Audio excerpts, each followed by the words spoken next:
This video is going to be all about comps, how to find them and what they are, and what makes a comp qualify as a comp. It's very important as a wholesaler for you to understand this because all of the deals that you set up are going to have to be based on comparables in that market. So we're going to be breaking that down and talking about all of that and more in the video coming up.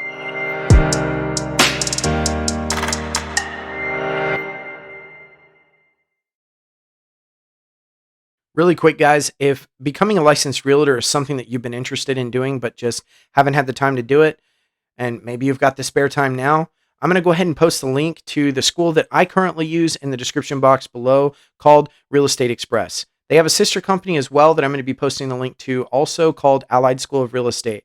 Both of these online companies are really good platforms, really good companies, and they're competitive with their pricing. And all of this can be done from the convenience of your own home in just 2 months. And you can be a practicing realtor in 2 months. So guys, if that interests you, I encourage you to click the link below. It'll take you directly to their website where you then can look at the products they offer depending on the state and purchase your course. Hey guys, welcome back to the channel. Today we're going to be talking about comps. What are they and how do you find them? I'm going to be breaking them down and defining to you in depth what qualifies a property as a good comp. And then I'm going to take you into the computer and I'm going to show you how to find these online from your home using a site called Redfin.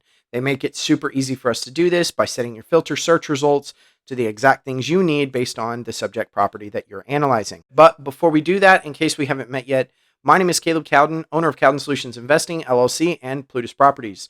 And this channel is dedicated to everything real estate. Whether you're an investor, flipper, or wholesaler, or a real estate agent, this channel's for you. We're dedicated to giving you quality information on all of those topics. And if you're enjoying the information and the videos that you're seeing on this channel, be sure to give us a thumbs up and also consider dropping us a comment, guys. I like interacting with you as my audience. It lets YouTube know that y'all are liking what I'm putting out so that we can continue putting out good content like this in the future so that we can all accumulate wealth together through real estate and also become financially free so that we can live our dream lives the way we've always intended to. All right, one last thing I would ask you to do before we continue on with the video. If you want to stop what you're doing and get your phone out right now or whatever device you're watching this on and go right to my YouTube channel or the video you're watching right now and smash that subscribe button. Also, click the notification bell to turn on all notifications. That way, if I ever go live or when I put out new videos, you're notified and you can keep up to date with all of the new content that I'm putting out. All right, guys, without further ado, let's get right into it. I'm going to go ahead and define some key terms that we're going to be using in today's video so that everybody can stay on the same page. First, we're going to be talking about analyzing a deal. What does that mean when you hear somebody say analyzing a deal? That's going to be something that you're going to hear quite often in the real estate and wholesaling community because you do a lot of that, guys. You do analyze a lot of deals. Basically, analyzing a deal is determining if a home is listed for a good deal, and if it isn't listed for a good deal, you're doing the math and crunching the numbers to determine what would be a good price to buy it at to make it become a good deal.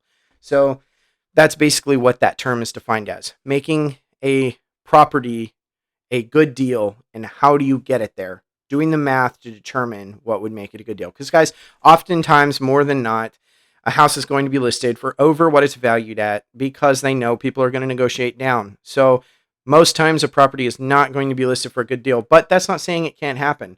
There are properties out there. So that's why when you analyze every property, you're analyzing it to make sure it's a deal. Now, the buy formula that we usually talk about on this channel is the 70% formula. And if you're interested in learning what the 70% formula is or finding out more information on that, I'm going to go ahead and drop the link to the video in the description so that you can check it out and watch it later. But a buy formula, basically, the buy formula factors in all of the numbers or all of the data on the deal, including the desired profit for both you and your investor. Basically, what you want to make on the deal, and it factors in what your investor would want to make on a deal. That is what the purpose of a buy formula is, and that's what it's defined as. Next, guys, we're going to be defining subject property. If you hear me say the word subject property, that's oftentimes used to describe the house in question. You ever heard or watched a TV show, crime scene show, and they talk about a person of interest? That's the person that they're going to be watching and studying and analyzing, trying to break their life down and figure everything they can about that person. The person of interest is their key term. That's kind of similar to subject property in the real estate community. Now, a subject property is the specific deal that is being analyzed. So if I have a home that I'm considering buying as a wholesaler and I need to find comps for that home, the home that I'm interested in purchasing is the subject property, and the rest of them are the comps for the subject property. All right, moving on. Comps, let's get right into it. Comps are comparable homes that have sold. Comparable sold homes, and sold is the key word there. You don't want to gather data off of homes that have not sold, because those are not going to reflect the true price for what things are going for on that market. It's not going to reflect true accurate numbers. So when finding comps, you're going to find comparable sold homes. And so basically all of the historical data from that sold home is going to go and compile in with all of the data used to analyze the deal that you're trying to run and determine the value of the subject property that you're interested in. That's what the purpose of comps are. The basic way of breaking down and introducing you into what comps are is we're going to have to break down the two ways to comp a property to determine value. There's not one way to do it. And there are not two ways that equal the same thing. There are actually two ways to find two different values on a given property.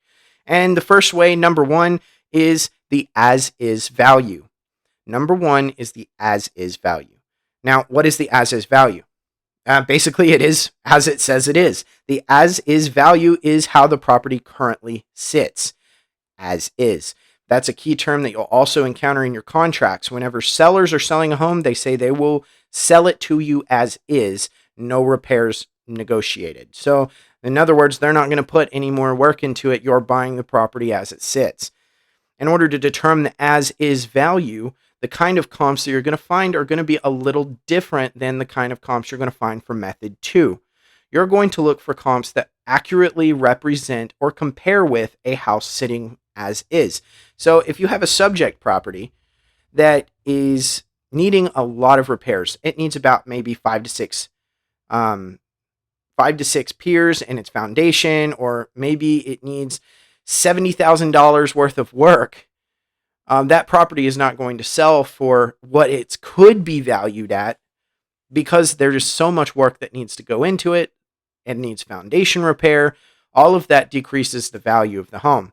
So if you're going to find comps for that property as a realtor to determine the value for that home so that you know what you can list it for to make a sale, you're only going to gather homes that are currently sitting with repairs and updates needed. You're not going to find comps that have already been rehabbed, because those are not going to accurately reflect what the market in that area is going to value that house is as it sits, needing repairs. You're only going to compare it with homes around it that are in similar condition or state.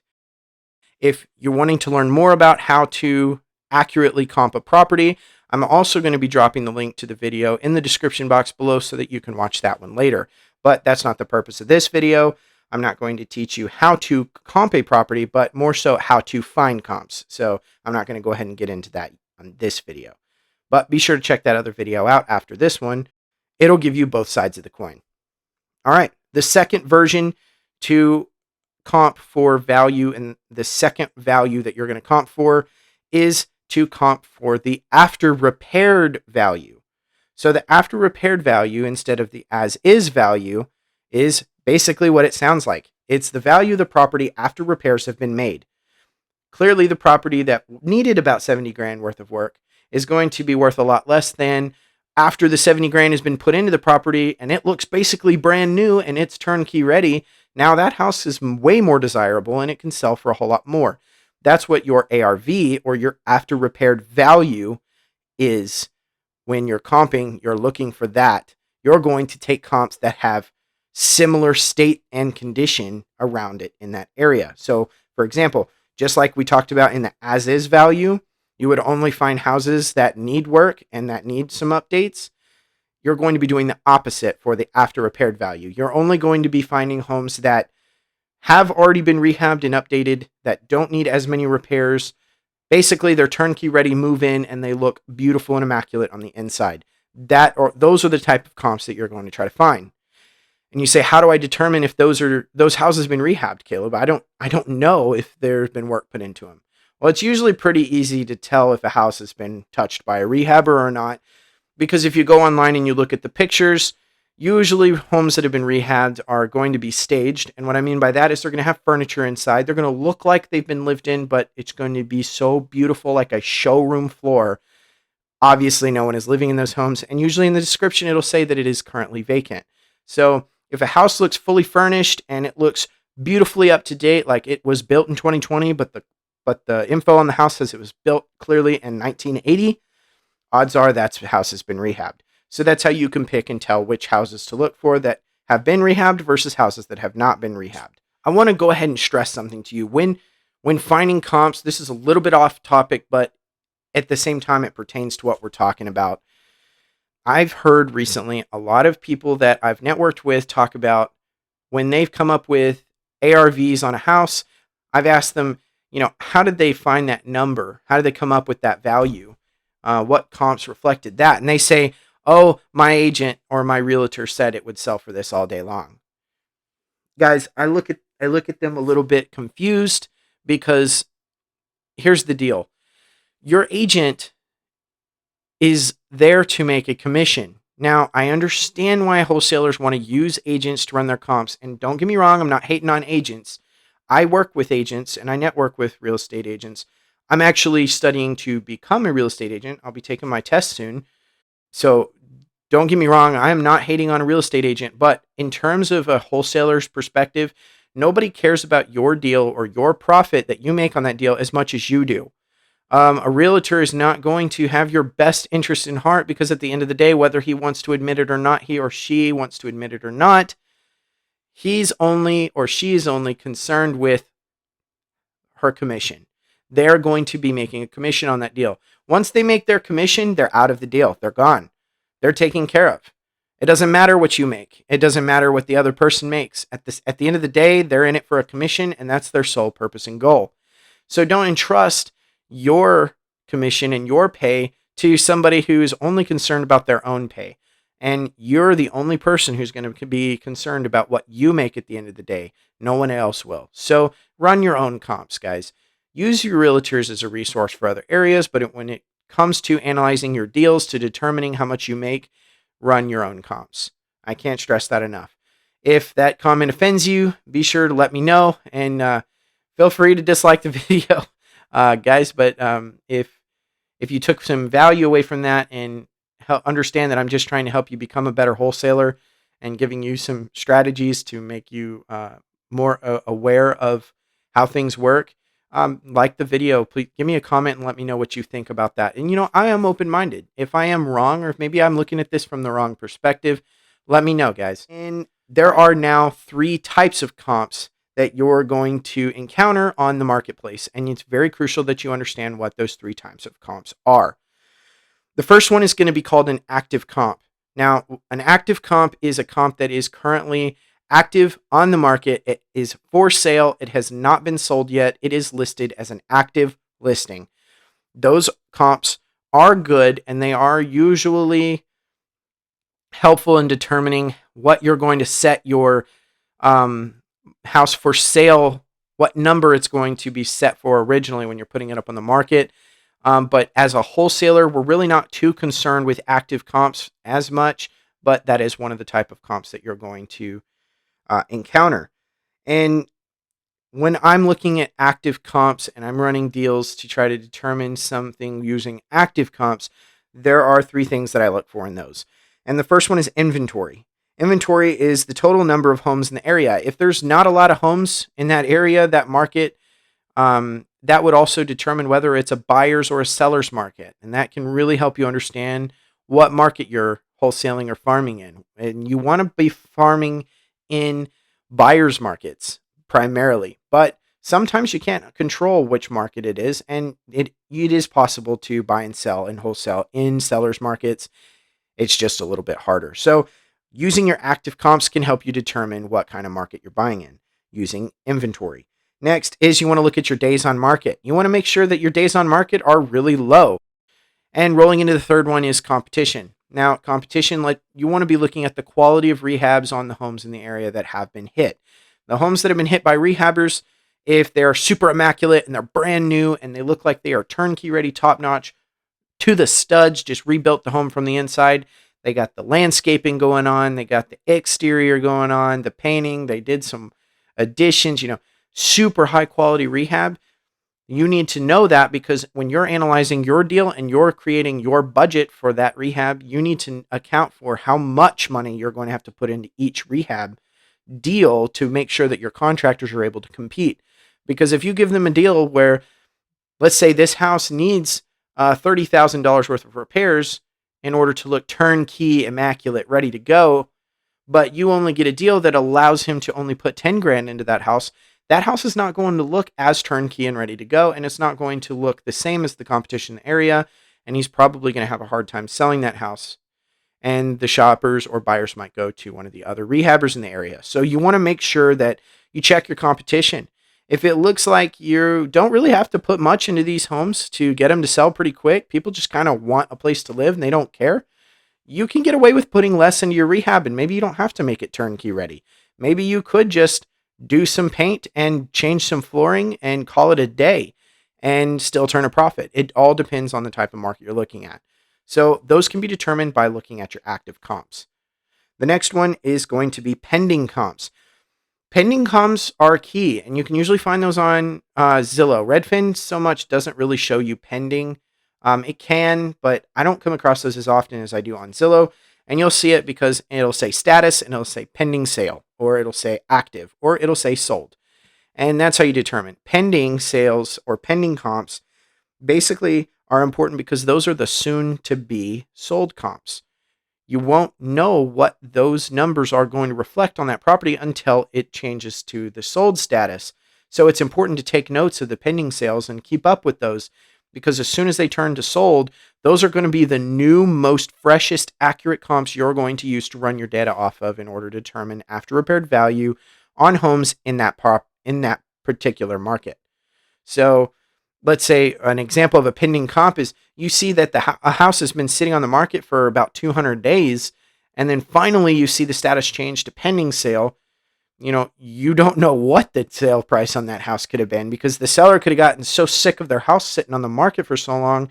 Maybe they gave up and they just decided to give it away for a steal of a deal, or they could have held firm until they found somebody who was willing to buy it or meet them in the middle. So you don't know what those numbers are going to reflect, so it's important to just keep an eye on those. And lastly, sold comps. That is going to be the majority of our focus as a wholesaler, is sold comps. So basically, there's a key term that all comps need to abide by, and that's going to be relevancy. Relevancy, what makes a comp relevant? Basically, all comps that are relevant are going to be the most similar to the subject property. That is the most important thing, guys. I cannot stress that enough, is make sure all of your comps are reflecting or showing some form of accurate relevancy. Relevancy is determined by 3 factors. One is the age of the comp. How long ago did the sale happen? The most recent sales on that home, the more relevant that comp is going to be in determining the after repaired value on the subject property. Those are going to be the ones that most reflect relevancy. So that's why it's important to keep an eye on pending comps and pending sales, because those will eventually turn into your most relevant properties. A property that sold a year ago is not going to be as relevant or accurate as a property that sold 2 weeks ago. I generally, as a rule of thumb, would not tend to look at properties that have sold any longer than 1 year ago. I would try to keep it as close to today as possible. Next is going to be the distance of the comp. It's the same concept here, just as relevancy applies to the age of the comp. It's all the same. A property that is closer within the same neighborhood is going to be a hell of a lot more accurate than a property that is 2 blocks down the road, or a street or two over, or a mile down the road. But If there is a problem finding comps in the same neighborhood that are close, you can expand your search radius. I would not recommend going any farther than 1 mile from the property. Lastly, before we close and end the video, the last factor that determines relevancy is the similarity to the subject property. What makes a comp similar and in turn makes it relevant? I'm going to just list off a few things that are the most key and important things that make it similar. One is going to be the type of property. Well, if that property is a ranch style home, it's not going to compare well with a 2-story, and it's also not going to compare well with a single story modern style home. You need to look at the type of property. You're not going to compare those well with condos. They're not going to compare well with trailer homes or manufactured homes. So you want to make sure the type is the same. Next is going to be the style of home. You want to look at the style, as in, is it a Mediterranean style house? Does it have stucco, or is it brick? Does it have siding? You want to look at the curb appeal. Does it have a lot of landscaping? Is it Victorian style? Is it colonial style, or whatever? I don't even know. Yeah. So in a sense, you want to look at styles. I mean, you can go so in depth with styles of homes, but style is also very important. The next thing is square footage. Like I said in a previous video, link is in the description below. You want to keep a range of 300 to 500 square feet.